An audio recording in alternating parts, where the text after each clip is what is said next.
자, 일단은 저희가 일단 시작을 해보도록 하겠습니다. 네네. 자, 우리가 오늘 할 내용은 얼마 전에 우리가 이제 서울시가 압구정하고, 네. 그죠? 여의도, 네. 그다음에 목동, 네. 또 한 군데 어디죠? 성수? 성수. 네. 그래서 네 군데를 토지거래 허가로 묶였어요. 네네. 그죠? 근데 네.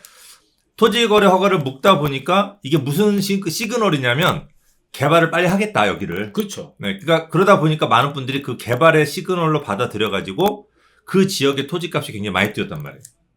그죠? 순식간에. 네. 거래가가 네네. 뭐 10% 정도 이상 뛰었죠. 10% 잠깐 사이에. 넘겠죠. 잠깐 사이에. 네. 뭐 여의도 아파트도 보통 1억 5천에서 2억 5천 정도 뛰었으니까 네. 20억 하는 게 그렇죠. 평균 한 10% 정도 뛴 것 같아요. 네. 그런데 이제 그 토지거래 허가 니꼬로 개발이라고 하는 시그널로 많이 받아들이는데 지금 용산의 토지거래가 재지정됐죠? 그죠? 그래서 그거를 한번 내용 한번 볼까요? 네, 내용 한번 설명해 주시겠어요? 네. 자, 이거 지도 내용을 한번 돌아가 주시죠. 들어왔어요? 그냥 얘기하면 되죠. 지차가 자, 하십시오. 자, 용산의 토지거래 허구역이 이미 지정되어 있습니다. 근데 요번에 이제 그 기간이 보통 1년에서 2년 정도로 기간을 두고 하고 있는데 거기 이제 만기가 돼서요. 그래서 요번에 다시 재지정하는 걸 공고를 하고 있는데 4월 30일 올렸죠. 보면은 이제 이촌동이 있고요. 그다음에 한강로 1, 2, 3가가 있고 그다음에 용산동 3가가 있습니다. 그래서 요번에 이제 4월 30일 날 재지정되면서 이 지정된 곳들이 이제 어떤 효과를 줄 것이고 또 이런 지역에 대한 미래 전망 같은 거 오늘 한번 짚어보도록 하겠습니다. 일단은 이촌동 그죠? 네네. 이촌동 여기 아파트 이촌동은 아니잖아요. 서부 이촌동입니다. 서부 이촌동이죠. 네네네. 아파트 아니고. 네. 그러니까 아파트 서부 이촌동에서도 아파트는 아니죠. 아파트 뒤편에 있는. 뒤편에 단독 빌라. 네네네. 단독 빌라. 그다음에 한강로 1, 2, 3가. 네. 용산동 3가. 이거 전부 다 단독 빌라잖아요. 그렇죠. 그죠? 그러니까 용산은 아파트를 재건축하는 지역을 토지거래 허가를 묶지 않고 네. 단독 빌라만 전부 다 토지거래 허가를 묶였어요. 그러니까 재개발 구역이라고 보면 네. 되겠죠. 그러니까 용산은 아파트를 재건축보다는 단독 빌라를 허물고 아파트를 짓는다. 그러다 보니까 용산은 빌라, 네. 특히 소액 투자가 되는 빌라가 아파트 재건축 아파트처럼 거래가 되는 거죠. 그렇죠. 그러니까 그런 시그널을 생각하시면 돼요. 그래서 용산의 빌라 투자는 재건축 아파트 투자하는 거 똑같다고 생각하시면 돼요. 이제 우리가 재건축 아파트도 지정된 거를 재건축이 지금 들어가는 걸 투자하시는 분들이 계시고 한 30년 된 거, 25년 된 걸 투자하셔서 10년 있다가 재건축된 걸 투자하시는 분도 계시잖아요. 그렇죠. 그러니까 용산의 빌라 투자도 이렇게 생각하시면 돼요. 용산의 빌라 투자도 지금 지정된 지역을 투자하시는 분들이 계시고 앞으로 10년 있다가 개발될 지역을 투자하시는 분들이 따로 계시는 거예요. 그러니까 아까 어떤 분이 물어보셨더라고요.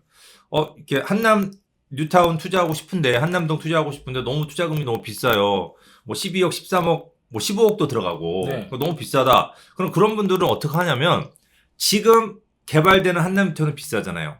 그러면 앞으로 개발될 자리를 투자하는 게 맞다고 생각합니다, 저는. 어떻게 생각하세요? 당연한 걸 뭐. 네. 네. 일단은 네. 근데 어쨌든 네. 요 단독 빌라가 모여 있는 자리들이 이렇게 이제 지정이 됐다. 토지 거래 허가를 묶였다고 하는 거는 네. 이 지역을 확실히 개발하겠다고 하는 거잖아요. 그렇죠. 이게 네. 확실한 시그널인 거죠. 그래서 지금 현재로는 이 일부 지역에 대해서 토지거래 허가구역이 지정이 됐잖아요. 근데 이게 또 확장될 가능성도 있는 거죠. 그럼 확장되는 그 지역이 예상되는 지역이 지금처럼 그러니까 투자 금액이 많이 들어가지 않는 투자로서는 굉장히 유망한 지역이 될 수밖에 없는 거죠. 네. 지도를 한번 보면서 네. 지역이 정확하게 어떤 지역인지 한번 저희가 지도로 표시를 한번 해볼게요. 자, 한번 알려주시죠. 자, 여기서 이제 보게 되면은 이제 국제업무지구가 당연히 포함이 되겠죠. 국제업무지구 포함이 되고요. 그 다음에 40번지 일대라고 해서 용산역 아래쪽 한강변 쪽 위치하고요. 그 다음에 서부 이촌동의 앞에 있는 대림아파트나 성원아파트 뒤편에 증산아파트하고 뒤에 일부 지역 아파트 앞쪽 빼고요. 그렇게 지정이 돼 있고 그 다음에 한강로에서 보면은 삼각맨션 있죠. 삼각맨션 아파트 그 다음에 삼각맨션 아파트하고 옆에 전쟁기념관하고 전쟁기념관 앞쪽에 표구사들이 모여있던 곳이 있죠. 그래서 결합개발 방식으로 진행되고 여기가 메가트림이라는 아파트가 있거든요. 벽산 메가트림. 네. 그 주변 지역들 이렇게 둘러서 벽산 메가트림 빼고 이렇게 이렇게 돼 있는 상황이죠. 네. 여기가 개발된다는 거죠? 네네. 토지거래 허가구로 지정된 곳이 여기라는 것이죠. 토지거래 허가로 묶였다는 거는 그렇죠. 개발하겠다는 거죠. 그렇죠. 규제는 뭐다? 개발이다. 음. 이렇게 보시면 되죠. 네. 그리고 개발 중에서도 속도감 있게 진행하겠다. 이렇게 보시면 되죠. 자, 우리 시청자분들 여기가 어디냐면 용산역 바로 앞에요.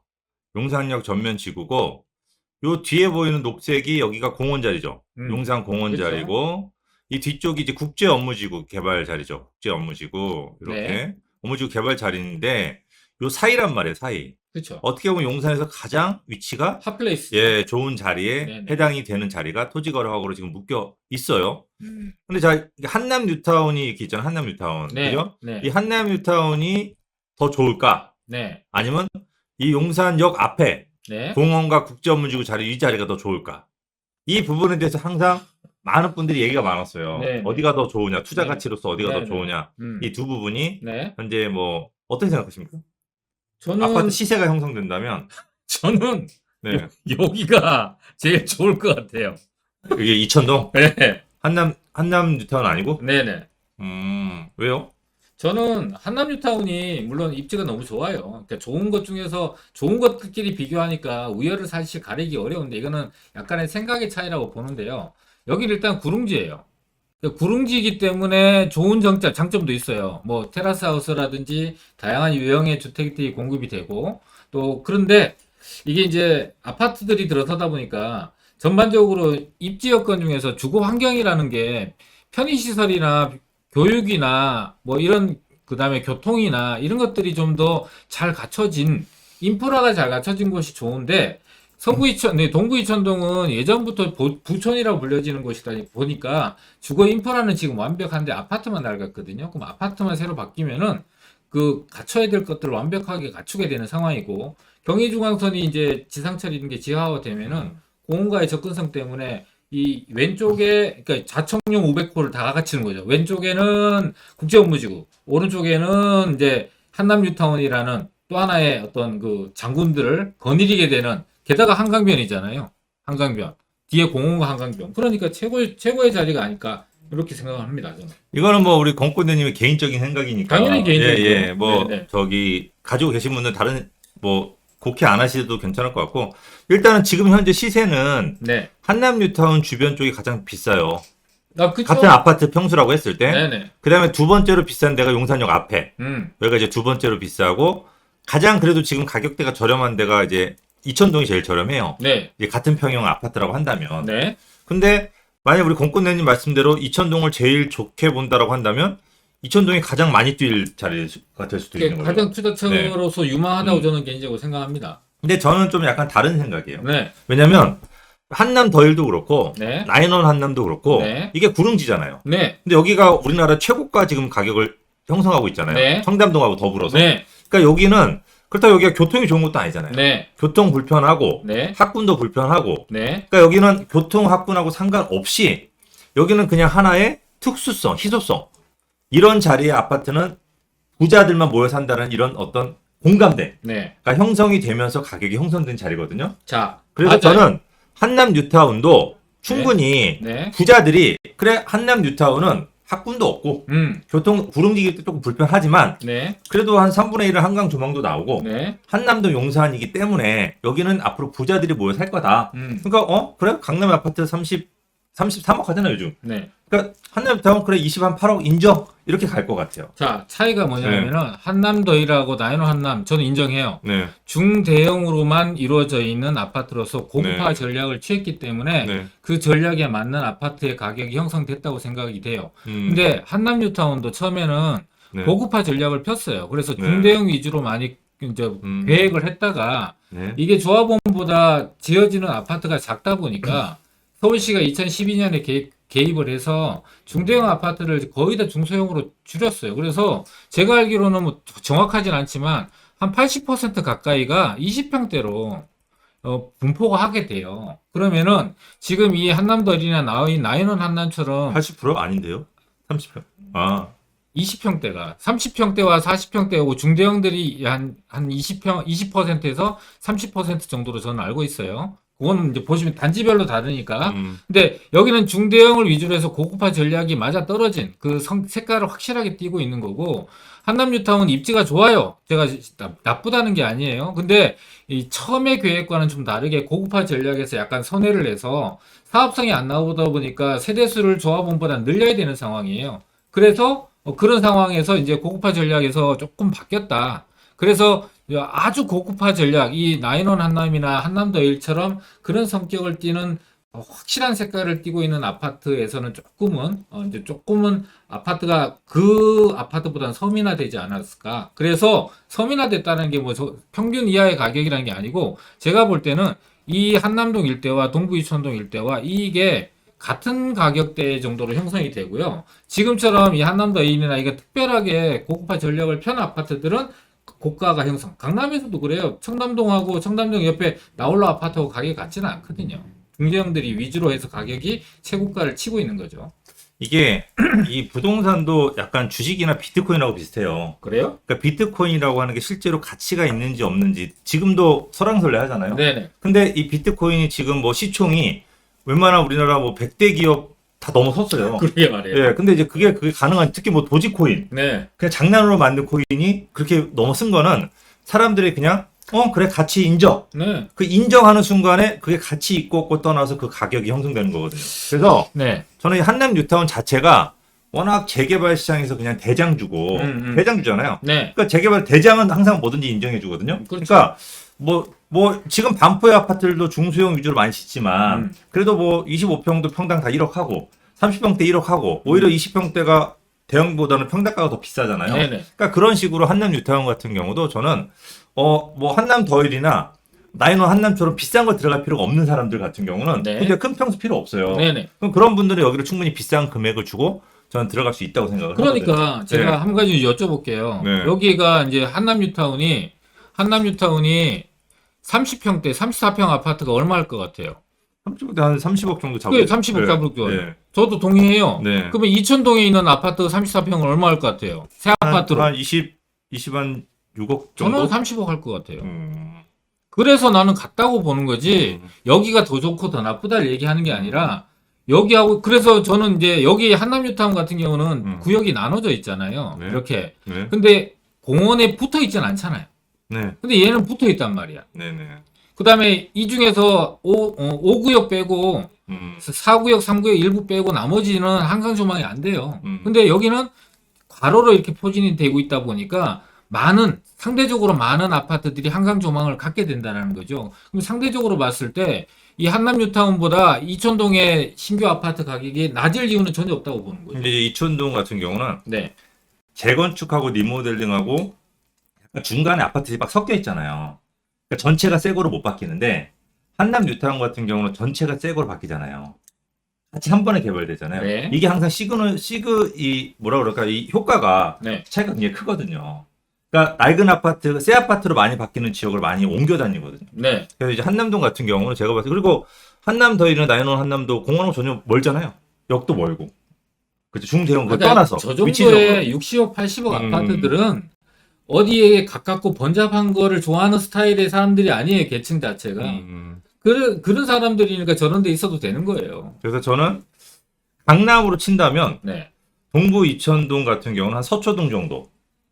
그 다음에 말도 안 돼. 서초동 정도고 이 나인원 이 한남 뉴타운 같은 경우는 압구정이나 이제 반포 정도 이런 취급으로 그 다음에 용산역 앞에 도저히 동의할 수 없습니다. 네 어쨌든 저는 이 용산역 앞에가 네. 앞으로 어떻게 될지 굉장히 궁금해요. 아. 용산역 앞에가 그죠? 자 우리 많은 분들 이제 많은 분들 이제 댓글 좀 한번 볼까요? 이제 몰로님이 마를린을 모르신데요. 자, 이천동도 물론 엄청 좋지만 그래도 한남동이 몰래 부자 동네라 원래 부자 동네라 한남 더일처럼 사람들이 심리적으로 더 좋게 볼 것 같아요. 아마 제 생각하고 좀 비슷한 것 같고 우리 나일랑님은 이천동은 예전부터 반포와 같이 갔다. 네. 반포처럼 또 비싸질 거다. 여기 우리 나일랑님 같은 경우는 우리 공꾼대님하고 비슷한 생각을 이제 갖고 계시는 것 같아요. 그러니까 마르님, 몰러님의 동의를 하는데, 이태원동하고 한남동이 비싼 정도 부촌이라 불려지는 데는 이쪽 라인이에요, 이렇게. 여기가 아니었어요. 여기는 굉장히 그 주거 환경이 열악했던 곳이에요. 그러니까 요 지역과 이게 강남에서도 보면 청담동하고 예전에 개포동을 비교하면은 완전히 다르잖아요. 지금 이제 개포동이 새 아파트가 들어서서 이미 이제 30억대가 넘는 아파트들이 있지만 예전에 청담동이나 압구정동하고 개포동을 비교하면 사람들이 자존심 상해했단 말이에요. 그 정도로 차이가 컸어요. 여기가 그래요. 여기가 그랬던 곳이란 말이죠. 자, 우리 뉴라이프님, 뉴마인드님, 딴 세상 이야기네 부럽다라고 쓰였어요. 근데 네. 이거 잘못 생각하시는 겁니다. 저희가 지금 현재 이 방송을 하는 이유가 뭐냐? 왜 이렇게 한남 뉴타운이나 이천동처럼 아파트가 되게 비싼데 이 비싼 동네를 얘기하냐면 앞으로 제2의 한남동, 그죠? 그렇죠. 제2의 이천동, 네. 제2의 한강도를 여러분들이 찾자고 이런 식으로 됐기 때문에 그 주변에 다른 용산의 다른 지역도 이렇게 될 수 있다는 얘기를 해드리는 거예요. 근데 그런 지역은 앞으로 한남동이 지금 빌라 하나가 뭐 17억을 하지만 지금 다른데 4, 5억 가는 것도 나중에 또 17억이 갈 수가 있잖아요. 다른 데가. 그럼요. 이제 그런 데를 찾자고 하는 거지. 지금 여기가 비싸다, 되게 좋다. 그래서 와 여기 이렇게 좋은데 좀 알아두세요. 이렇게 얘기하는 건 절대 아닙니다. 그러니까 이렇게 네. 좋은 요건을 갖고 있잖아요. 그러니까 이런 요건을 갖고 있어서 가격이 비싸졌는데 이런 요건이 될 만한 지역을 지금 현재는 안 갖고 있지만 요건을 갖추게 되는 지역 있잖아요. 그런 지역들은 당연히 이런 요건이 되면서 이런 가격이 되는 거예요. 그러니까 우리가 관심을 가져야 되는 거는 이미 되어 있는 게 아니라 될 지역들에 대한 관심을 더 가져야 된다는 뜻에서 지금 이 요건들이 가지게 되면 얼마의 가치를 띠느냐, 이 가치의 높이에 따라서 이것들이 유망한 것이 성장하는 것들의 차이가 커지는 거기 때문에 이 설명을 미리 해드리는 겁니다. 자, 우리 소나무님이 네. 4억으로 찾을 수 있냐고 물어보셨어요. 현금 사업. 예, 4억으로 찾을 수 있냐고 물어보셨어요. 자, 4억으로 충분히 투자 가능해요. 근데 그냥 4억으로 투자되는 게 아니고 4억 플러스 시간이 필요해, 시간. 이 4억과 시간이 합쳐지면은 제2의 한남동, 또는 제2의 이천동, 제2의 한강로를 미리 선점할 수 있어요. 네. 그러니까 이게 시간을 내가 많이 들일 것 같으면 4억이 아닌 2억으로도 가능하고, 그죠? 네. 시간을 조금 덜 들일 것 같으면 4억, 좀 덜 들일 것 같으면 6억, 8억 이렇게 올라가는 거예요. 결국 지금 그러니까 상대적으로 많은 시간이 안 들이고 성격 급하신 분 있잖아요. 지금 당장 결과를 보고 싶어. 그러면은 10억 현금이 들고 시간은 굉장히 짧은 시간이 걸리는 거예요. 짧은 시간. 그 다음에 이거는 중간 정도 이상의 시간. 그 다음에 이거는 장기가 필요한 거죠. 시간대별로 투자 금액도 커지고 작아지고 나눠지게 되는 거예요. 그러니까 본인이 갖고 있는 자금별로 내가 투자하는 방법을 잘 선택을 하신다면 내가 작은 돈을 투자했기 때문에 그만큼의 시간에 대한 대가를 지불하신다 생각하시면은 불공평하지 않아요. 네. 자, 일단은 이게 용산이라고 하는 데가, 자, 저희가 이제 준비를 한 게, 일단은 한강로 쪽이 토지거래 허가로 묶여서 그 한강로 쪽이 어떤 가치를 갖는지 저희가 얘기를 해보는 시간을 갖고 있어요, 지금 현재. 네. 그죠? 네. 근데 이 한강로가 이제 어떤 가치를 갖냐면, 우리가 용산이 2003년도, 2000년 초반에 네. 용산이 제일 먼저 상승한 데가 한강로예요. 이렇게 용산역 앞에. 그죠? 여기가 먼저 개발되면서 1차로 2003년 정도 밀 뛰었죠. 네네. 그러다가 2003년도에 한남이 뉴타운이 지정이 되면서 이렇게 네. 뉴타운이 되면서 여기가 2차로 상승을 한 거예요. 이렇게.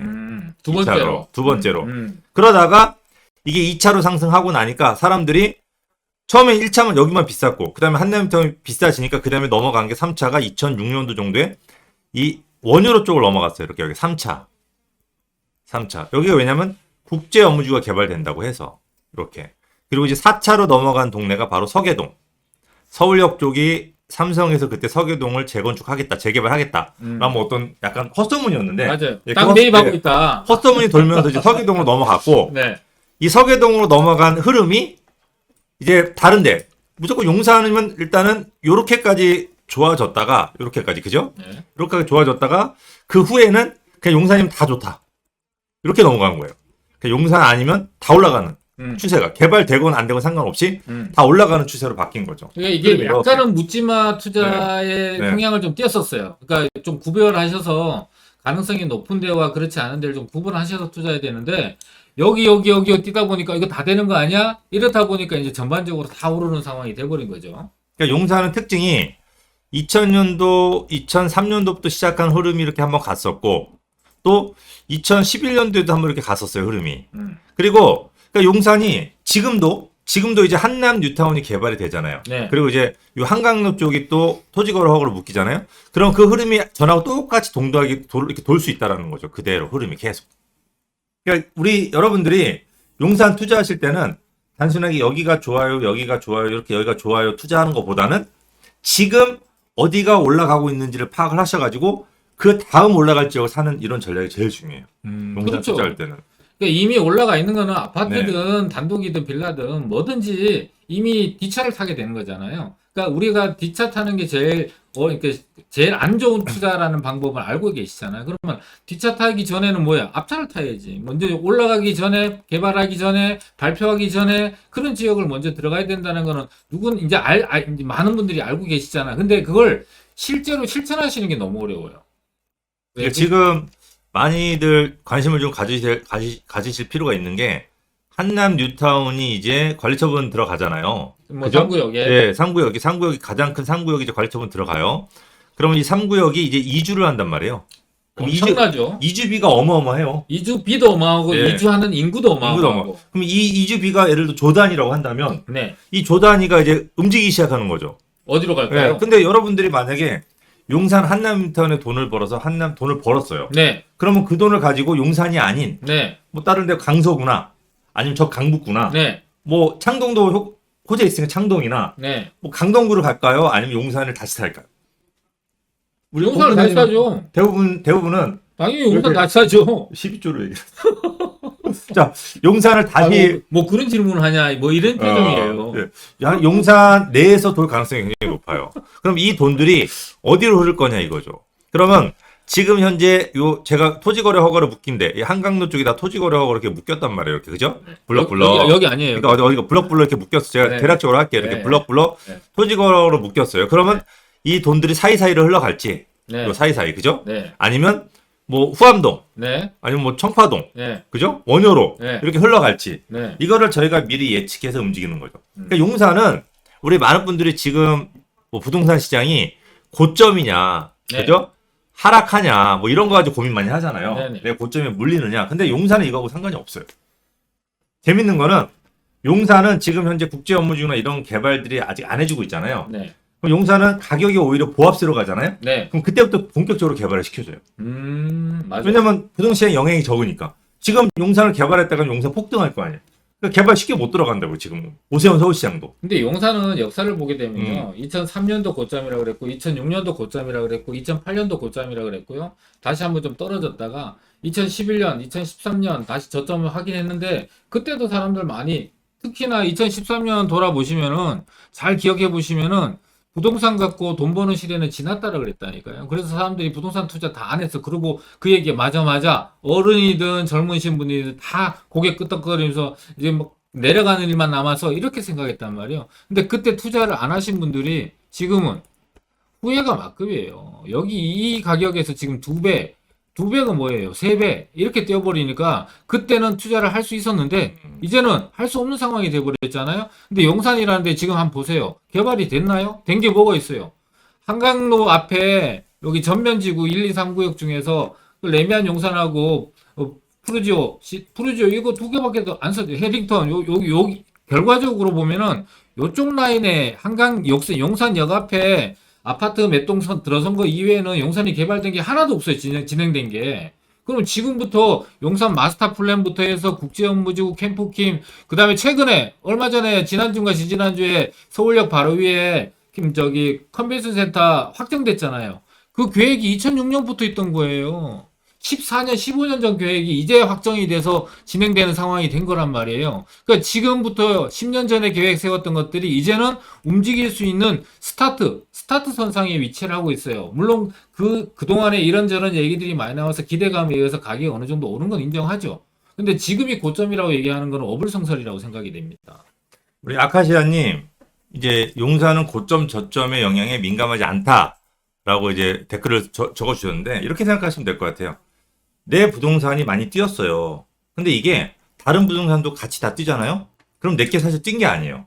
그죠? 방어만 한 거지, 방어만. 네. 인플레이션 해치기는 방어만 한 거예요. 그런데 다른 부동산이 뛰지 않을 때 내가 혼자 뛰면 이건 진짜 제대로 버는 거거든요. 왜냐면 예전에 하나 팔아서 하나 살 거를 4개 띄었으면 하나 팔아서 2개 살 수 있거든요. 이게 진짜 버는 거거든요. 근데 그게 그렇게 할 수 있는 지역이 한강변이나 용산밖에 없는 거죠. 현재 대한민국에서. 댓글 한번 봐야 되는데 네. 리라님이 한강로 근생 빌라 불법 건축물 양성화 가능한 가능성 제로인가요? 또 매년 이행강제금 내고 있는데 이거 개발되면 현금 청산인 거죠? 이거 아니에요. 이게 무슨 얘기냐면 이런 얘기죠. 일단 먼저 이 얘기를 먼저 할 필요가 있는 게 네네. 우리가 예전에 지분 쪼개기라고 하잖아요. 그렇죠. 그죠? 뭐 지분 쪼개기면 이제 한남 뉴타운도 지분 쪼개기가 많아요. 근데 근데 여기 많이 달랐죠. 여기는 다가구를 다세대로. 다세대로 그냥 건축하지 않고 용도 신축하지 지역. 않고 네네. 용도만 변경한 거고 네네. 대부분의 이제 후암동이라든지 뭐 청파동이나 이런 데는 단독 주택을 허물고 그죠? 새로 지은 예, 거죠. 다세대로 쪼개기를 했단 말이에요. 네. 근데 여기 한강로 한강로. 2가 3가. 한강로 요 지역, 어, 그다음에 요 숙대 입구 쪽, 그쵸. 남영동, 예. 그다음에 여기 40번지 일대. 일부. 예, 요런 네. 지역 같은 경우는 우리가 다세대도 못 지었죠. 네네. 너무 지분 쪽에 주차 법이 너무 강화돼가지고 그때 당시 작은 기가 작은 걸 선호하다 보니까 그러다 보니까 근생으로 쪼갰어요. 주택이 아닌 그죠? 전체 건물을 근생으로 줬죠. 근생으로 줘버렸죠 전체적으로. 그러니까 쪼개기 많이 했죠. 네네. 그러니까 예를 들어서 6개 쪼갤 거를 근생으로 하게 되면 12개를 쪼개버렸잖아요. 맞아요. 그때. 네. 집을 적게 해가지고 지분도 적게 해서. 주차장법이 예. 훨씬 더 완화돼 예. 있으니까. 그때 나왔던 얘기가 뭐냐? 한강로 쪽은 원래 근생도 아파트를 준다였죠. 그게 이제 아파트 분양 자격을. 네. 근데 이게 없어져 버린 거예요. 갑자기 정부에서 법을 바꿔가지고 주택이 아니면 아파트를 못 주게끔. 그러니까 근생을 가지고 있으면 현재는 아파트를 받을 수가 없는. 그때 당시에 네. 이 근생 소유자분들이 굉장히 숫자가 많았어요. 그래서 용산구하고 용산구청하고요 협의를 한 거예요. 그래서 딜을 했죠. 딜을 해서 네. 워낙 숫자가 많으니까 네. 파워가 있는 거예요. 네. 사람이 숫자가 많아요. 네. 그래서 실제로 주거용으로, 실주로 주거용으로 사용하고 있는 거에 한해서 주겠다라는 것도 법도 있었어요. 그때 도시민 주거환경 정비법에도 있었거든요. 네. 지금도 있어요. 근데 실제 주택으로 쓰는 그렇죠. 경우. 근데 그걸 네. 이제 증빙을 해야 돼요. 여러 네. 가지 그 데이터를 통해서 증빙을 해야 되는데 어쨌든 만약에 이제 우리 리라님 같은 경우 이제 이행강제금을 내고 계시잖아요. 근데 만약에 그 지역이 어느 지역이 개발이 된단 말이에요. 개발이 되면 이 안에 있는 근생 같은 경우는 현금 청산이 아니고 여기가 아파트만 개발되는 게 아니고 오피스텔이라든지 또는 그 단지 내 상가라든지 이런 걸 개발을 하게 되면 아파트는 못 받을지 몰라도 오피스텔이나 상가는 받을 수 있어요. 맞죠? 아니 권리가액에 따라 조금 다르긴 아, 한데 물론 그렇죠. 조합에서 정하는 거니까. 그렇죠. 뭐 확답은 아니에요. 확답은 아닌데 그러니까 만약 조합에서 주게끔 결정하면 줄 수 있고 그렇죠. 안 주게끔 결정하면 안 줄 수도 있고. 네네. 뭐 그런 약간 자율적인 부분은 분명히 있어요. 근데 네. 제가 요즘 뭐 돌아가는 상황을 본다면 우리가 예전에 재개발하는 지역은 노후도가 75% 이하가 나오면 개발 도저히 안 된다고 했어요. 근데 개발이 안 되니까 이거를 어떻게 완화시켜주냐? 67%로 완화시켜줬어요. 네. 근데 67%로 완화시켜줘도 개발이 안 되니까 어떻게 해요, 요즘은요? 50, 50%도 57%. 주민들의 의지만 강하면 50%도 개발시켜주겠다. 네. 라는 얘기까지 나올 정도거든요. 그쵸, 그쵸. 그러면 저는 이 근생이라고 하는 거 분명히 지금 현재로는 이행강제금을 내야 되기 때문에 다시 사무실로 다 용도 변경을 하셨어요. 네. 그러다 보니까 지금은 분양 자격이 없어요. 아파트를 근데 받을 저분은 수 이제 있는. 아직 변경 안 하셨나 봐요. 아직도 아파트, 어쨌든 이행강제금 내고 아파트를 계신가 받을 봐요. 수 있는. 네. 근데 이게 굉장히 긴 시간이에요, 앞으로. 너무 많이 길어요. 너무 많은 긴 네. 시간을 기다려야 되기 때문에 저라면 만약에 기다리신다고 하더라도 네. 저는 이행강제금 안 나게끔 변경해서 저는 길게 가져갈 것 같아요. 저도 네. 이행강제금이 이제 사실 네. 부담이 되긴 하는데 그 금액 자체가 내가 부담 가능한 범위 내에 있다면은 저는 보유할 것 같습니다. 저도. 지금 토지거래 허가로 묶이지 않은 지역 같은 경우는 앞으로 토지거래 허가로 묶인데도 개발이 안 들어갔잖아요. 그렇죠. 그러니까 토지거래 허가로 묶인 지역들이 개발이 되고 난 다음에 할 거거든요. 음. 그러니까 굉장히 오래 걸릴 거기 때문에 네. 10년 이상은 보유하셔야지 그때 빚을 볼 거기 때문에 10년 동안 이행강제금을 내고 보유할 수는 없잖아요. 그렇죠. 그러니까 이분은 저는 목표를 네, 그러니까 그- 시점을 정하고 그렇죠. 그렇죠. 어느 시점까지는 네. 보유해보고 네. 안 된다면은 좀 싸게라도 처분하는 네. 거 이렇게 방향을 잡으시면 되고 근데 양성화를 할까요? 한번 양성을 했었어요. 음. 한번 했다가 그때 이제 그 안에 포함되지 못한 일정 요건을 갖춰야만 해줬거든요. 근데 거기에 포함되지 못했거나 아니면은 그 양성화하는 기간을 몰라서 지나버렸던 분들은 또 다시 혜택을 못 받는데 그거는 모르겠어요. 양성화 다시 할지 안 할지는 네. 아직까지 미정입니다. 이게 근생이 이렇게 떴던 이유가 뭐냐면 네. 이 한강로 쪽 앞에 주상복합 많이 졌잖아요. 네네. 보통 제일 작은 게 40평대, 음. 보통 80평형까지 이렇게 아파트를 지었다고요. 네네. 주상복합을. 네네네. 근데 여기에 대지집은 한 평 갖고 있는 사람이 네. 한 평 갖고 있으니까 되게 제일 작은 집을 받아야 되잖아요. 제일 작은 네, 거. 지금 같으면 아파트 15평형이 있으면 15평형 받는데 네네. 이게 없고 제일 작은 게 40평형이잖아요. 네, 맞아요. 그러니까 40평형을 받은 거예요, 조합원 분양가로. 그게 대박이 난 거죠, 대박이. 이렇게. 그러니까 그게 여기 서울역 앞에 동자동구역 있잖아요. 예, 예. 여기도 3평 갖고 있는 사람이 제일 작게가 52평이 분양이 되니까 그게 제일 작으니까. 그 예, 예. 지어지고 예. 분양하는 것 중에서 예. 제일 작은 걸 받게 되거든요. 그게 예. 52평이니까 52평을 받은 거예요. 뭐 지금 이렇게 분양가 상한제가 걸려 있는 상황에서는 네.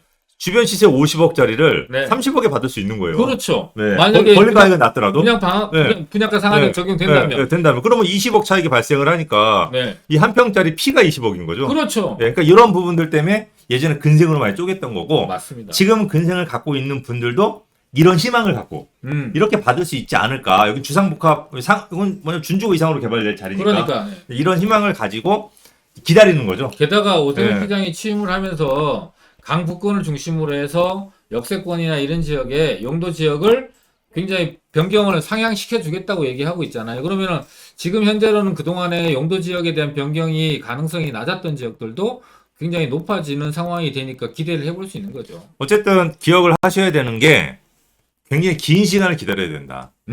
그리고 이게 양성화 또 해줄 건지 안 해줄 건지 저도 몰라요. 네. 그러니까 이건 본인들 제가 어떤 책임져 드릴 게 아니니까 어떤 멘트를 던질 수는 없지만 저라면 그냥 그 이행강제금을 내고 10년 버티지 못할 거다.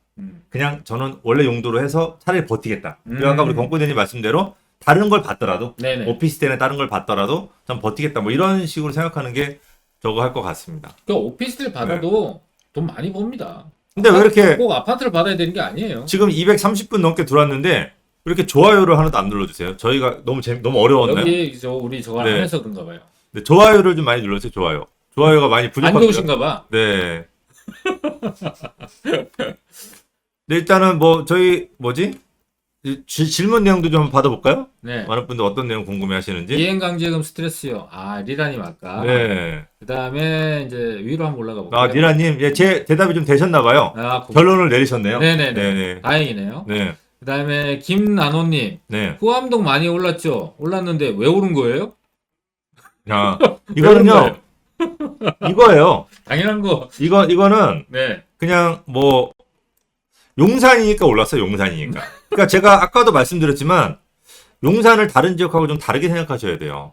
그러니까 용산의 빌라는 그냥 재건축 후보지 아파트라고 생각하시는 게 맞는 것 같아요. 후보지 아파트처럼 용산의 빌라는 앞으로 개발될 가능성이 있으니까 또는 솔직히 요즘 뭐 자기 돈을 가지고 돈을 묶어놓을 데가 없잖아요. 네. 근데 용산 같은 경우는 빌라가 아파트처럼 거래가 되니까 하나의 상품으로 그냥 안정화돼서 안정한다는 생각에 사는 거죠. 그러니까 이제 진짜로 개발되는 지역 한남 뉴타운이 뛰면은 후암동도 뛰고 또 뛰면 또 뛰고 물론 뛰는 폭이 좀 작긴 하지만 이런 식으로 뛰게 되는 거죠 전체적으로. 또 한 가지는요. 네. 서울역에 이제 GTX가 2개 들어섰는데 그 A 노선이 2023년에 들어섰잖아요. 네. 이제 그것도 있고 남산이랑 끼고 있고 뭐 서울역 가깝다라는 이런 네. 것들도 있는데 네. 다른 게 뭐가 있냐면은요.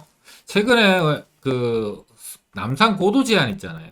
우리 영상 하나 네. 올렸잖아요. 네. 그러니까 남산을 중심으로 해서 고도 제한이 있는 데에 대해서 고도 제한을 완화하겠다. 완화 또는 풀겠다.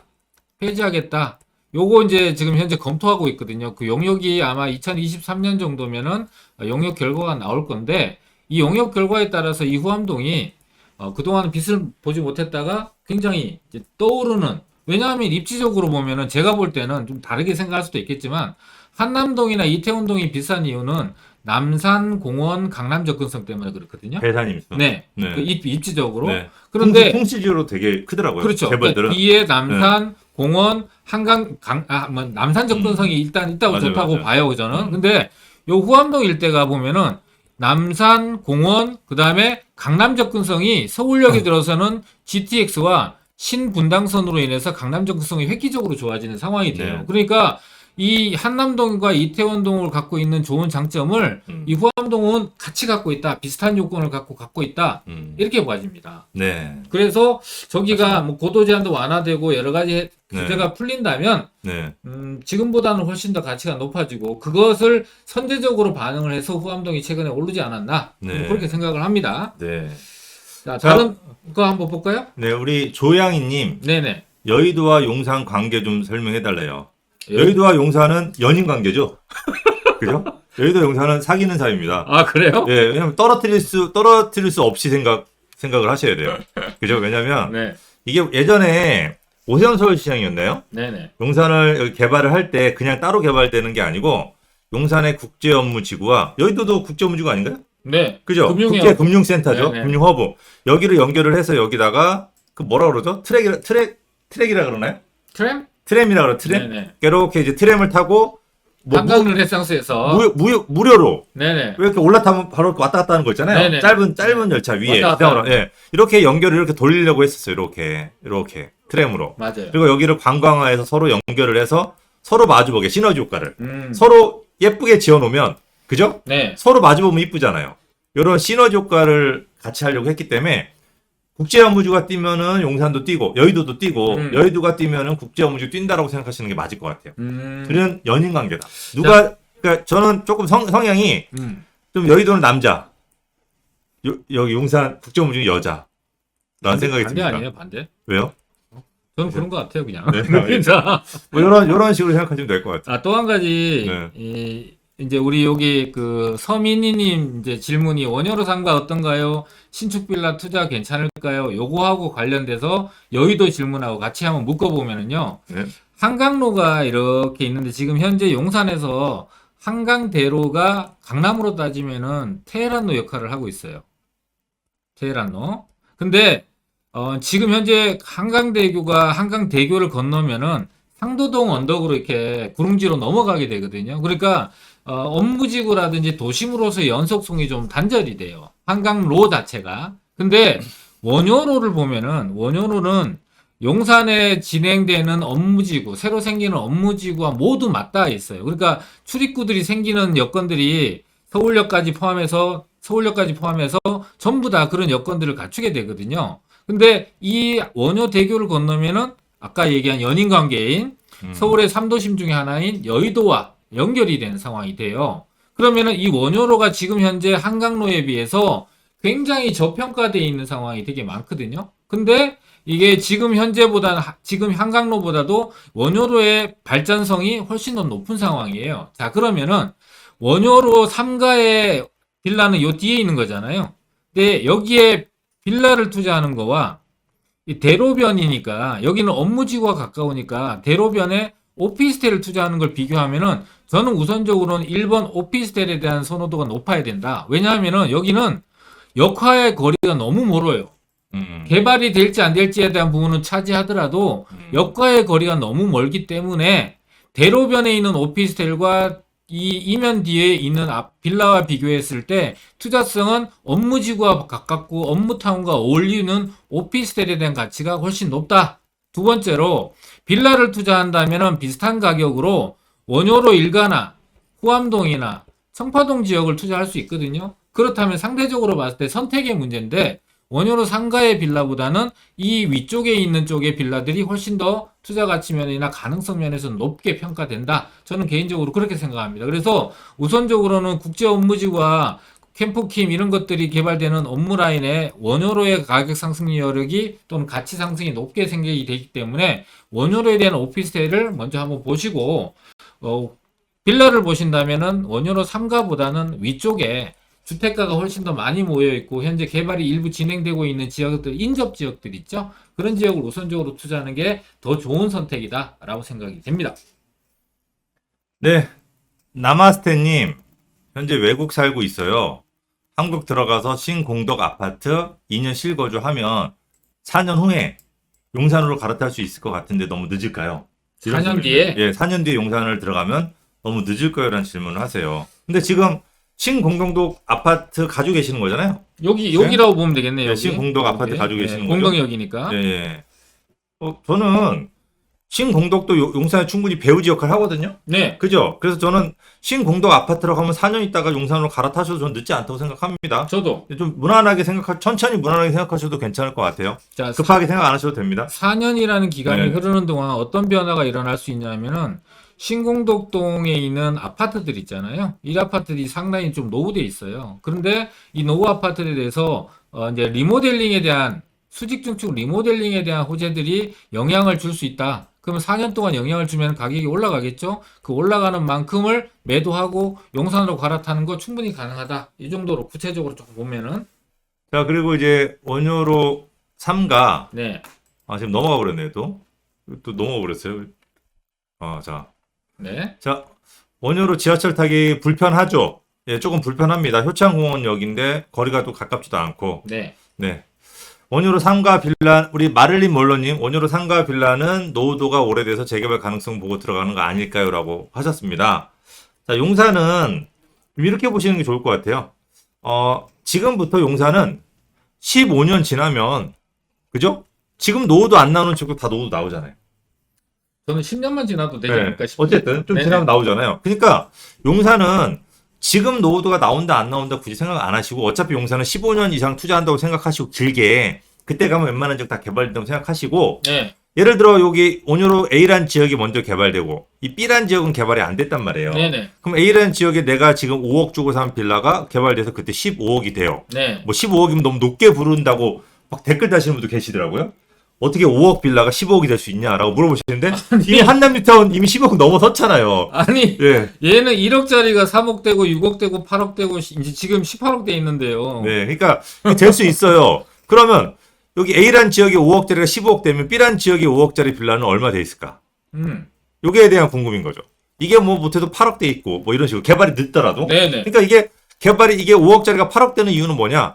앞으로 15억짜리가 될 수 있는 확률이 있으니까. 그렇죠. 그러니까 용산은 기대감이 예, 있어요. 일단은 들어가는 게 맞다고 생각해요. 이렇게 이런 식으로.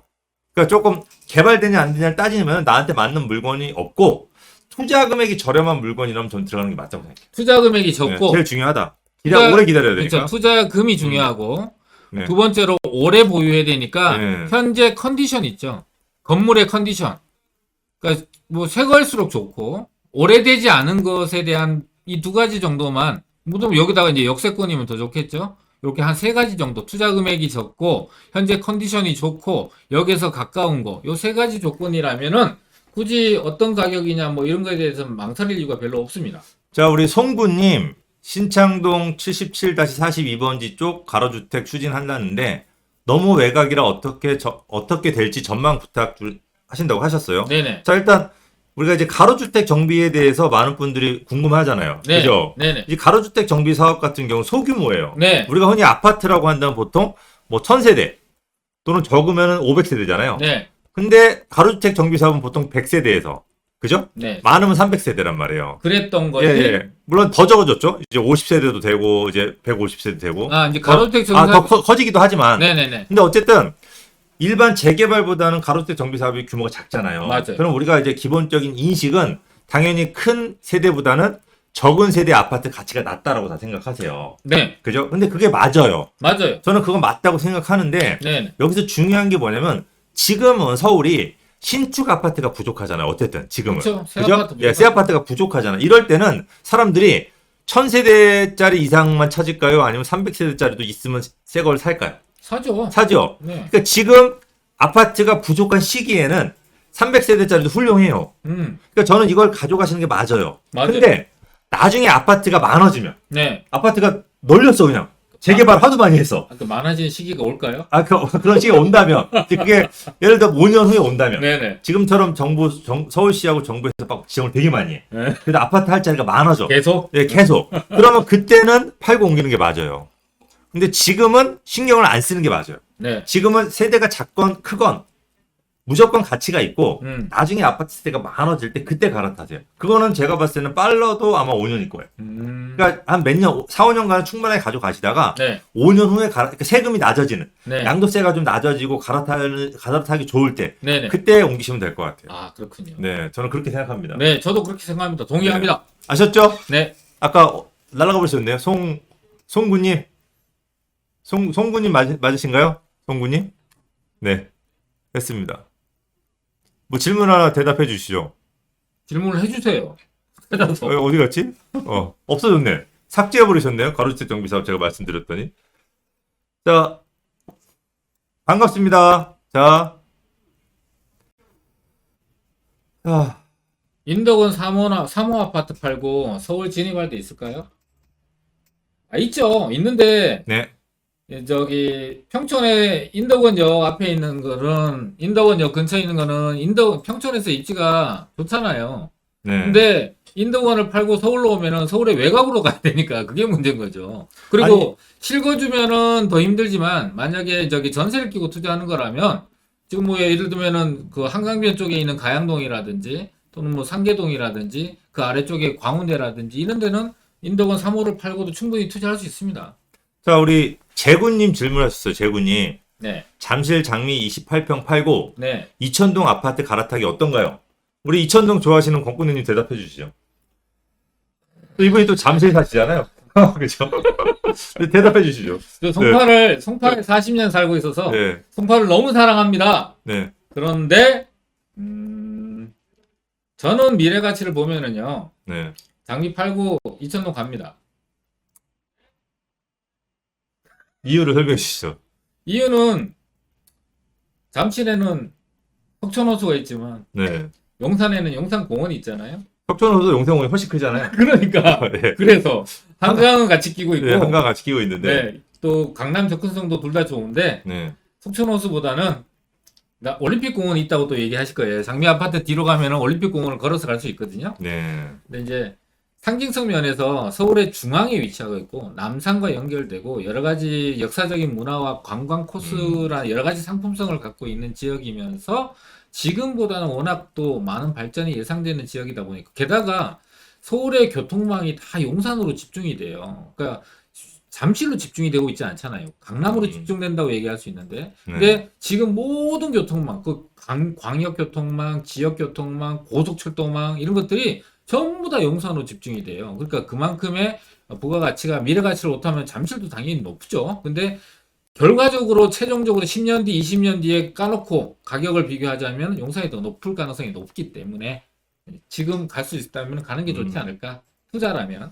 저는 이렇게 생각해. 저는 희소성이라고 생각하거든요. 희소성. 또 있었어. 네. 늘 이제 있었어. 잠실은 네. 건너편에 뭐 자양동이라든지 영등포라든지 뭐 마포라든지 네. 이런 데가 좋게 재건축이 되면 제2의 잠실이 될 자리 많잖아요. 그렇죠. 근데 용산은 이천동은 용산. 네. 용산은 없잖아요.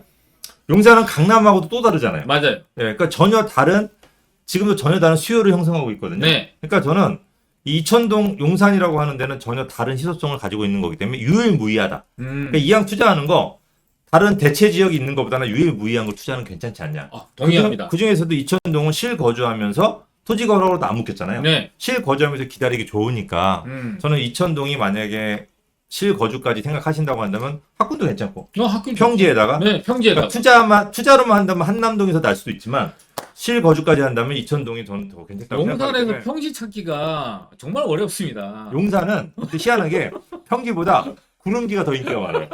왜? 높은 데서 한강 보면 더 멋있거든요. 남산 쪽도 있고. 근데 물론 높은 데서는 안 네. 보인다는 거. 네.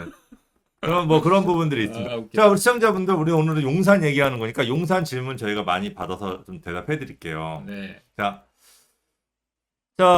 서후암동 네. 단독주택 가지고 계시대요. 서후암동에 네. 어떤가요? 서구암동이면 지금 특별계획구역이잖아요. 네. 특별계획구역 중에서 지금 현재 이게 왜 문제냐 하면요. 여기가 이제 알고 계신 분들은 다 아시는데 이 서구암동 특별계획구역이 지금 현재 여기 해방촌 여기 이라인하고 결합개발 방식으로 진행되고 또 서울시와 협의 뭐 이런 것들이 난항을 겪고 있어서 계속 진행이 안 되고 있는 거거든요. 근데 이제 시장이 바뀌었어요. 그래서 아예 성향이 자체가 바뀌었다 보니까 이걸 굳이 결합개발 방식으로 가야 되느냐. 물론 여기가 녹지 축을 만들어서 큰 플랜상으로 이 남산과 용산공원이 연결되면은 더 많은 시너지를 낼 수 있지만 아무리 좋은 효과가 나와도 진행 자체가 안 되고 결과가 뭐 아무런 개발이 진행 안 된다면 소용이 없잖아요. 그래서 여기 이제 특별구역구역 세 개 구역으로 나눠져 있는 이 후암동. 그렇죠. 서우암동이니까. 서후암동. 예. 네, 서울역 가깝고. 여기는 네. 진행이 늦어진다고 해서 서운해하실 필요 없이요. 오히려 늦어지면 늦어질수록 가격은 계속 올라가 있을 거예요. 그리고 최종적으로 너무 늦게 아파트가 개발되면은 그동안에 최고가 아파트가 돼 있을 수도 있어요. 압구정처럼 네네. 압구정처럼 개발 안 하는 게 나을 수도 있어요. 압구정동 네. 봐봐요. 예전에 20억 네. 하다가 10억 하다 20억 하다가 30억 하다가 지금 80억 하잖아요. 그게 그게 살고 계신 분들은 답답할 거예요. 그렇죠. 낡은 데서 살고 있으니까. 그게 그러나 문제죠. 밖에서 보는 저희는 즐겁거든요. 가격이 계속 올라가니까. 되게 네. 못됐다. 네. 어쨌든 1구역, 2구역, 3구역 갖고 계신 거 지금 현재로는 이제 이 계획에 대해서 검토를 좀 해야 되고요. 구역별로 분들이 이제 서울시와 협의를 할 때 또 용산구청과 협의를 할 때 좀 더 적극적인 목소리를 내신다면은 변화도 빨리 일어나고 방향도 빨리 잡히지 않을까 싶어요. 그리고 이 입지가 개발이 된다면 기가 막힌 자리라고 저는 장담할 수 있는 곳이거든요. 그러니까 너무 걱정하지 마시고 그냥 보유하시면 될 것 자, 같아요. 홍미정님 보면은 네. 이제 효창동 빌라를 가지고 있대요. 네. 효창동 빌라를 4년 전에 사셨대요. 아. 그럼 4년 전이면 네. 뭐 한 3억 정도 사셨을 것 같아요. 3억대 초반? 아니, 그죠? 2억대 사신 거죠? 아니 4년 전이면 4억, 아니, 3억대, 2억대, 3억대 2억대. 정도? 네. 홍미정이 얼마 주고 사셨죠? 4년 전에 투룸 빌라? 2억대예요. 어쨌든 뭐 3억대 정도 사셨으면 3억 정도 주고 사셨으면 네. 전세가 아마 2억 한 3, 4천 정도 했을 거예요. 2억 4천 정도. 네, 그러면 네. 6, 7천 정도 투자를 하셨을 건데 네. 뭐 지금 전세가 그 금액 올라가 있잖아요. 네. 2억대 후반. 그죠? 2억 네네, 8천 네. 올라가 있으니까 내 돈이 거의 들어가지 않았잖아요. 네. 그럼 이런 것들은 그냥 올해 그냥 10년 임대사업 내서 가져가세요. 우리 홍미정님 임대사업 내냐고 물어보셨어요. 10년 가져가냐? 가져가시는 게 맞아요. 그러니까 매매가 전세가가 쫓아가서 내 돈이 많이 안 들어간 것들은 잊고 사세요 그냥. 그럼 이름은 얘가 나중에 효자노로 탈 수 있으니까 파는 건 의미가 없거든요. 전혀. 네. 저도 파는 거에 반대예요. 네, 팔고 옮길 수도 없고 너무 비싸서 그냥 놔두세요. 놔두시면 됩니다. 근데 이거 효창동 투룸 빌라를 팔고요. 효창동 투룸 빌라만큼 입지적 가치가 있는 데를 갈아탈 데도 없어요. 그만큼 얘가 좋다는 얘기예요. 그거 뭐 제일 좋은 거 갖고 있는데 빌라 중에서 제일 좋은 입지 갖고 있는데 갈아탈 이유가 없죠. 네. 우리 꼬미님 물어보셨어요. 꼬미님이 이천동 20평대 15억 실거주할 아파트 있을까요? 물어보셨어요. 20평대 15억 이하 실거주. 예. 20평대. 지금 현재 한가람이나 요 한가람이나 저기 성원 대림 이 아파트들은 가격이 다 높아요. 20평대도 20평 후반대 되다 보니까 동부이천동 얘기하시는 것 같아요. 그렇죠. 동부이천동 네. 같은 경우는 여기 코롱하고 이촌 아파트, 강촌 아파트 있거든요. 동부이천동의 투자 가치. 네네. 예, 높게 보는 거죠. 투자가치 높죠. 예. 그래서 꼭 한가람이 아니더라도 한가람이 아니라 코롱이나 이 강촌 아파트가 상대적으로 조금은 가격 차이가 왜냐하면은 이 한가람은 역 바로 앞에 있고 여기 강촌이나 이 코롱 아파트는 역에서 조금은 거리가 있다 보니까 조금 가격 차이가 있거든요. 그래서 그런 지역을 중심으로 해서 찾아보시고 가끔씩 급매 나오는 것들까지도 발품을 팔아고 노력해야 기회를 얻어요. 그러니까 시세가 16억 하는데 15억짜리 안 나오니까 포기하고 가는 게 아니라 중개업소 다니면서 급매 나오면 저한테 꼭 먼저 연락 주세요. 이렇게 당부라도 해야 물건을 건질 수 있거든요. 그래서 강촌 아파트하고 코롱 아파트 쪽으로 한번 보시면 제일 좋을 것 같습니다. 자, 우리 플렉스 PP님. 플렉스 PP님은 뭘까요? 플렉스가 그 F 아닌가요? P 플렉스. 네, 플렉스는 PP죠. 아, 그런가? PP. 네, 아, 그런가요? 저 모르겠네. 아니요, F죠. F죠. 자, 우리 한강철교 네. 1호선 지하화 된다고 보시나요? 우리 지하 얘기 물어보셨어요. 지하 얘기 물어보셨는데 이제 서울시장이 지하를 한다고 얘기를 했고 그 전 시장 박원순 서울시장도 여기 1호선 같은 경우는 지하한다고 얘기했어요. 근데 이게 지하가 될 수밖에 없는 게 이 서울역하고 용산역 사이, 그다음에 국제업무지구 그리고 공원까지 해가지고 이걸 전부 다 지금 연결하고 있어요. 이렇게. 그러니까 국제업무지구하고 공원도 지상으로도 연결하고 지하로도 연결하고 또 고가도 설치해서 연결하겠다는 얘기까지 나왔었거든요. 그러니까 이게 하나의 이 공원 특히 공원하고 또 남산까지 이렇게 연결해서 또 이렇게 그린웨이 만든다 그러잖아요. 네네. 이것도 연결이거든요. 이렇게. 그러니까 하나의 큰 흐름. 회원동부터 해서 지금 고가 연결해 놨잖아요. 이렇게. 네. 그죠? 그래서 서울역에서 용산까지 이어지려고 하면은 방법이 두 가지죠. 하나는 철로를 지하에서 위를 이제 공원을 만들어서 네. 걸어 다닐 수 있는 거. 또 네. 하나는 철로 그냥 놔두고 네. 위에다 뚜껑을 덮어서 그죠? 그 철로 위로 뚜껑을 덮어서 그린웨이를 만들어서 걸어 다니는 거. 근데 효율적으로 봤을 때 이거를 지하로 묻어서 하는 게 가장 효율적이죠. 가장 효율적이죠. 예, 주변이 완전히 다 용산에 뚫리니까 하는. 네네네. 그러니까 우리가 용산이라고 하는 데를 단순하게 도시를 개발한다기보다는 국제적 경쟁력을 갖는 도시로 개발해요. 국제적. 그럼 국제적 경쟁력을 가지려면 뭔가 관광 쪽에서 뭔가 투자가 돼야 돼요. 사람들이 와서 볼 걸 만들어줘야 되잖아요. 네네. 그러려면은 여의도하고 연계 개발이라든지 또는 서울역에서 용산역까지 철로 지하를 꼭 해야지 네. 이게 어떤 가치를 갖는 거기 때문에 왜냐면 지금처럼 철로가 동서를 분단한다면 이게 가치가 없잖아요. 단절돼 있으면 안 네. 되고요. 그다음에 이제 가능성 면에서 자꾸 물어보시는데 가능성은 이미 증명이 돼 있어요. 여기 경의중앙선 같은 경우가 그렇죠. 이미 공원화가 돼 있어요. 이건 지금 철길 노출돼 있는 철길이었거든요. 근데 노출돼 있는 철길이 지금 공원화가 되면서 이 주변 지역이 국내에서 지금 이제 외국인들이 못 들어오니까 국내에서 관광 명소가 돼 있어 이미. 그러니까 그런 상황이라면 이 지금 현재 노출돼 있는 이게 봐요. 이게 지금 이쪽과 이쪽을 단절하는 철길로만 이렇게 돼 있잖아요. 그러니까 네. 이쪽과 이쪽이 소통이 안 되는 거예요. 게다가 여기 전자상가와 국제업무지구를 만들어 놓으면은 네. 이쪽에 한강로에서 접근하시는 용산역이나 신용산역에서 오시는 분들이 국제업무지구와 전자상가를 갈 수가 없는 상황이 돼 있단 말이에요. 그러니까 그거는 우리 입장에서 보면은 경쟁력이 약화되는 거고 가치를 낮추게 되는 상황이 되니까 이 지하철을 지하화할 수밖에 없고 하는 게 100번 1000번 유리하죠. 옛날에 얘기가 나온 거는 네. 이 어떤 뭐 저명한 건축하시는 분이 네. 여기가 지금 지도를 보게 되면은 여기가 지금 서울역이고 위에가 네. 근데 네. 여기가 용산역이잖아요. 네네. 저명한 용산역이 여기겠네요. 네네. 여기. 저명하신 분이 요 용산역 다 와서 여기에는 차량 기지도 열차 기지도 필요하고 네. 어떤 뭐 물 밑에 뭐 어떤 지하의 뭐 어떤 흐름 때문에 여기를 네. 지하를 못 한대요. 실제로 여기서 여기까지만 지하할 수 있다는 얘기를 누가 하더라고요. 근데 지금 기술력이 워낙 많이 좋아졌잖아요. 그 저명하신 네. 분이 옛날 분이라서. 네, 옛날 분이어서 이제 또 기술도 많이 발달해. 저는 네. 그냥 전체를 지하하는 게 저는 맞다고 생각해요. 왜냐면 삼성역도 전부 다 지하해가지고 네. 그죠? 네. 2027년? 6년? 지하도시건설. 네, 2026년까지 해서 지금 지하 압박 추진하고 있잖아요. 네네. 그래서 저는 삼성역도 지하를 이렇게 몇 단계로 나눠서 이렇게 하거든요. 이렇게. 맞아요, 맞아요. 네 단계로. 그럼 저는 용산역에 서울역도 이게 가능하다고 봐요. 가능하죠. 근데 이 왜냐면 서울의 정중앙에 위치하고 있거든요. 용산이 네. 서울의 정중앙에 위치하고 있기 때문에 이 효과가 너무 어마어마하고. 아니 우리가 지금 한강을 관통하는 네. 지하철을 만들 정도로 한강물이 있는 상태에서도 공사를 해서 터널을 만들고 있잖아요. 맞아요. 근데- 해저도 뚫잖아요. 그러니까요. 바다와 바다 사이 뚫어서. 그런데 여기에 네. 후맥이 흐른다고 네. 입 돌아간다고 터널 위를 안 넘는다는 게 말이 됩니까? 안 됩니다. 그래서 자, 우리 저희 한 3분 있다가 마쳐야 되는데. 야, 이제 네네. 저희 끝나가고 있습니다. 우리 시청자분들. 저희가 용산 얘기는 저희가 하면은 한 1박 2일 정도는 해야지 우리 시청자분들이 또 궁금한 내용이 풀리실 것 같아요.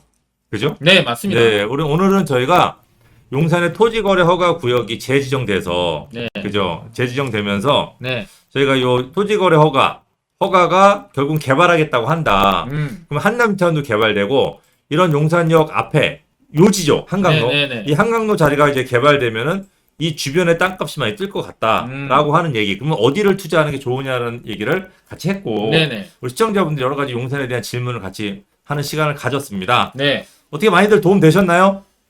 아, 근데 좋아요가 너무 적어요. 300여 분 계시는데 좋아요가 124. 네. 네, 좀 작네요. 그렇죠? 네. 우리가 더 열심히 해야 되나 봐요. 네네. 조금 더 저희가 분발해야겠습니다. 갑자기 준비해서 그런지 네. 시청자 갑자기 들어와서 그런지 네.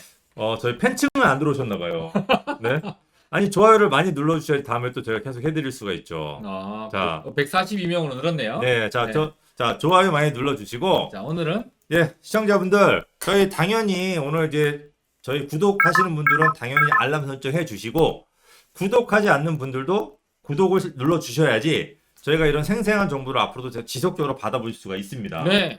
재밌으셨나요, 오늘? 재밌었으면은 구독하고 알람 설정 부탁드리겠습니다. 자 오늘 이제 미세먼지니까 너무 외출하지 마시고 네. 집에서 이제 편안하게 저희 또 방송 또 곧 올라갑니다. 저희 이제 한 10분 15분 있으면은 저희 우리 또 이상수 꼰대님하고 조범식 꼰대님이 한 아주 진짜 로또 아파트 청약. 야, 이거 인생 역전. 제가 보고 깜짝 놀랐거든요. 아주 좋은 내용 올라가니까 오늘 그거 보시면서 저녁 여가 시간을 보내시면 좋을 것 같습니다. 네. 자 구독 좋아요 꼭 눌러주세요. 자 여기서 감사합니다. 물러가겠습니다.